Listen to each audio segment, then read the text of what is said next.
أدى عدد من السكان صلاة العشاء في مسجد الحي. كان المؤذن آخر المنصرفين. مساء ذلك 18 من نوفمبر من العام 11 و2000، بينما كان يهم بإقفال أبواب المسجد، وجد بالباب الكبير فتاة تبكي. دنا منها وسألها عن سبب بكائها. قالت إنها تسكن مدينة بن سليمان وما جاءت إلى بوزنيقة إلا هربا من ابن الجيران الذي غرر بها. قالت إنه أغواها بالقيام بجولة في المدينة على متن سيارة والده، ولكنه ابتعد بها عن وسط المدينة وأخذها إلى شاطئ بوزنيقة حيث قام باغتصابها. كان المؤذن شاب عثمان بولعيد يصغي لما تقوله الفتاة التي علم منها أنها تبلغ من العمر 15 عاما، رقا لحالها. قالت إنها جاءت إلى بوزنيقة علها تجد وسيلة للاتصال بعائلتها، ولكنها لما غادرت بيت الأسرة لم تأخذ معها أي مبلغ من المال. طلبت الفتاة من المؤذن أن يسدي لها خدمة وأن يتصل بعائلتها إن كان يتوفر على هاتف.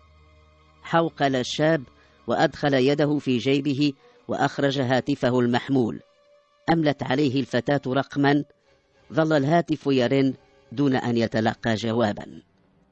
اعتقد المؤذن الشاب عثمان بولعيد أن مهمته انتهت. أخرج من جيبه 10 دراهم ومدها إلى الفتاة، وقال لها أن تذهب إلى المحطة علها تجد سيارة أجرة أو حافلة منطلقة إلى بن سليمان. رفضت الفتاة 10 دراهم وانخرطت في موجة بكاء جديدة. قالت إنها لن تبرح المسجد قبل الصبح لأنه المكان الأكثر أمنا، ولكن المؤذن رد بأنه ممنوع على أي كان أن ينام في المسجد، ثم عرض عليها أن تنام في المقصورة المخصصة للإمام والمؤذن، وقال لها سيكون بإمكانها أن ترحل بعد صلاة الصبح. وافقت ورافقته إلى المقصورة. تركها وذهب عند بقال قريب، جاءها بقطعة حلوى وحليب.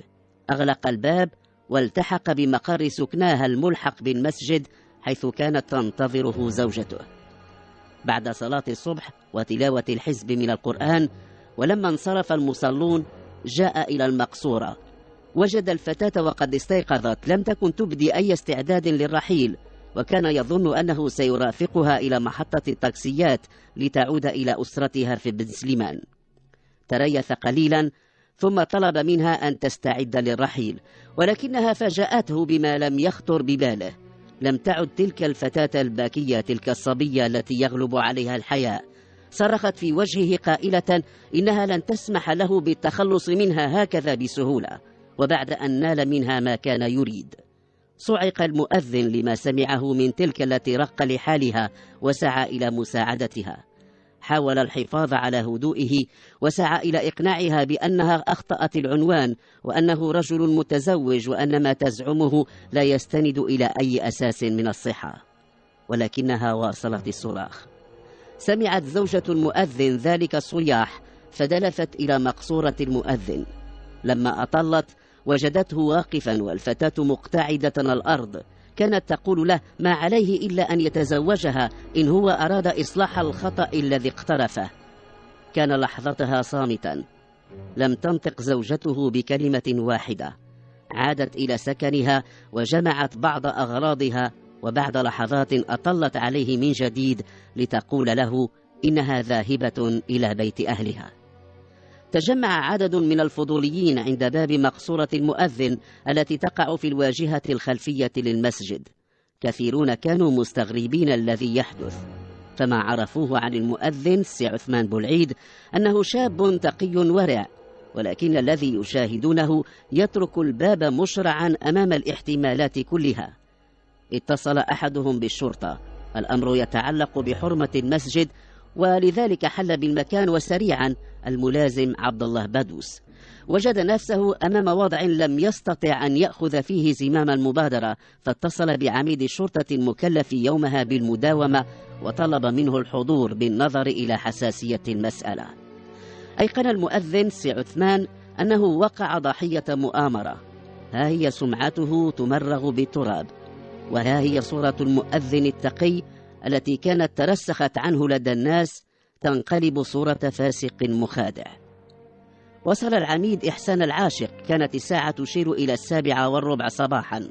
كان عليه أن يلم بالموضوع الكامن وراء الضجة المثارة في المسجد.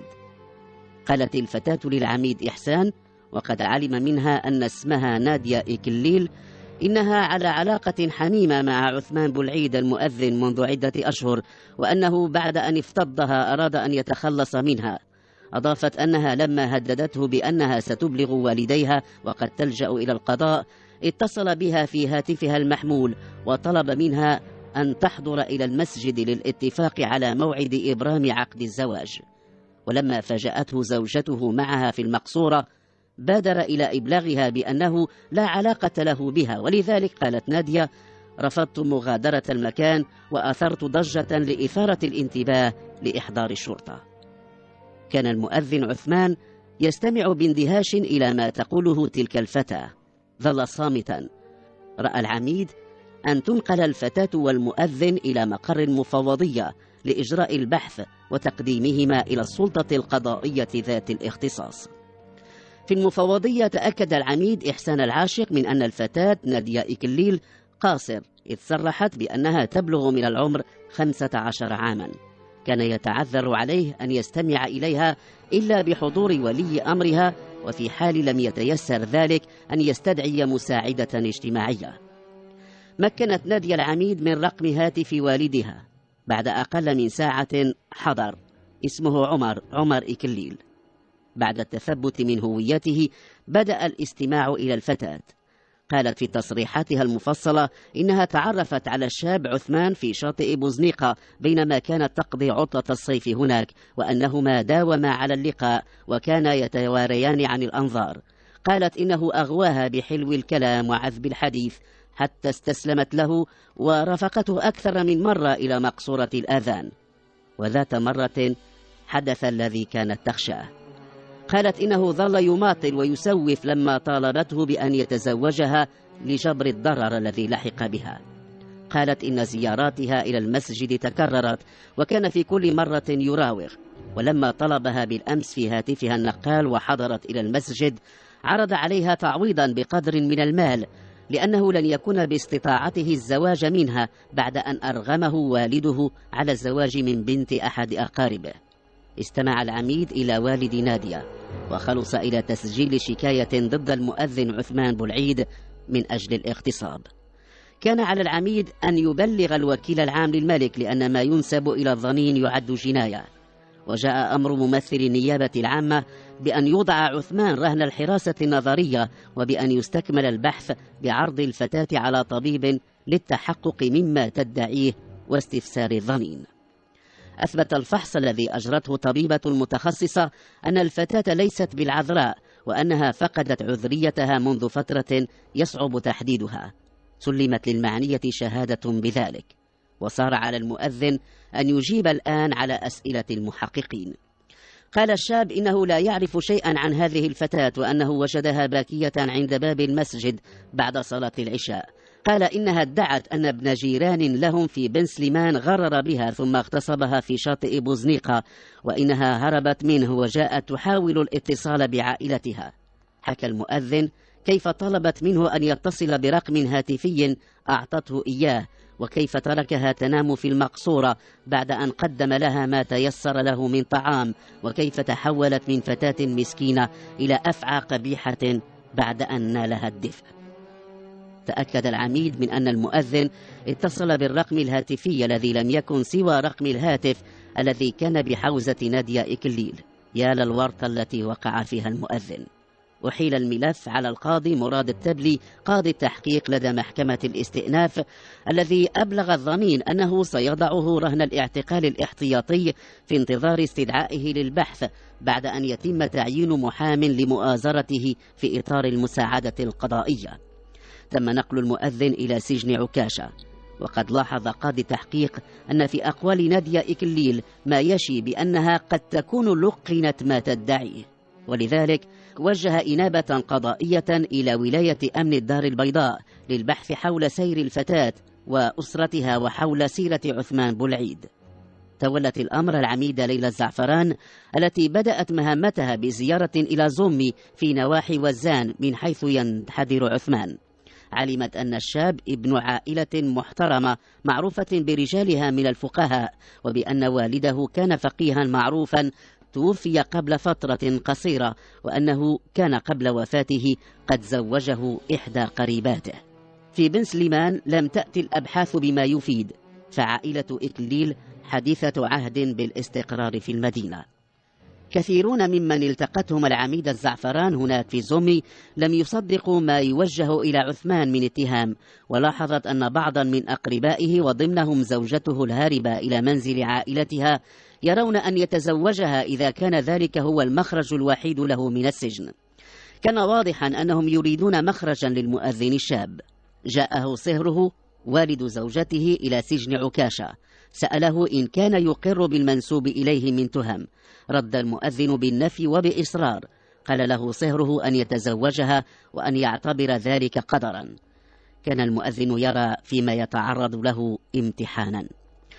عرضت العميدة ليلى الزعفران نتائج ما توصلت إليه على قاضي التحقيق الذي طلب إحضار المتهم. لما حضر طرح عليه خيار الزواج من تلك الفتاة، قال له إن المتوفر من الأدلة لا يتيح مخرجا آخر. توجه صهر عثمان إلى منزل عائلة تلك الفتاة، كان معه شقيقان لعثمان وقد قصدوا الاتفاق على إجراءات الزواج، ولكن عمر إكليل والد نادية اشترط مهرا لابنته 50,000 درهم. خاب أمل الوفد وعاد أدراجه، ولكن أهالي قريته في زومي كانوا قد باشروا جمع تبرعات لافتداء الفقيه عثمان كما ينادونه، وقد نجحوا في جمع المبلغ المطلوب. عاد أقارب عثمان إلى منزل عائلة إكليل وتم الاتفاق، وتواعدوا على اللقاء عند قاضي الأسرة للحصول على إذن بتزويج الفتاة القاصر. لما التقوا وأحضر عثمان وجيء بالفتاة أمام القاضي، قال عثمان لتلك الفتاة على مسمع من الجميع إنه سيتزوجها مرغما لأنه لا يحبها وسيظل يكرهها ما بقي حيا. لا شعوريا انتفضت البنت وقالت إنها ما كانت لتسعى للزواج منها لولا أن حرضها والدها. لم تنتبه الفتاة إلى ما تقوله، وبصيغة ما حادت عن النص. تسلل عمر إكليل من القاعة وتبخر. في ولاية أمن البيضاء كانت العميدة ليلى الزعفران تضع لمسة أخيرة على تقريرها. اكتشفت أن عمر إكليل درج على تغيير بطاقة تعريفه الوطنية في كل مرة غير عنوان سكنه. كان طرفا في 4 قضايا كلها تتعلق باتهام أشخاص باغتصاب إحدى بناته. تأسيسا على ما فاهت به نادية تلقائيا، تبين أن والدها كان يسلط بناته على أشخاص يتهمهم باغتصابهن ثم يبتزهم ويطالب بمهور مرتفعة جدا. تم إخلاء سبيل المؤذن عثمان بولعيد مع قرار بعدم متابعته واتخاذ ما يقتضيه الأمر في حق عمر إكليل.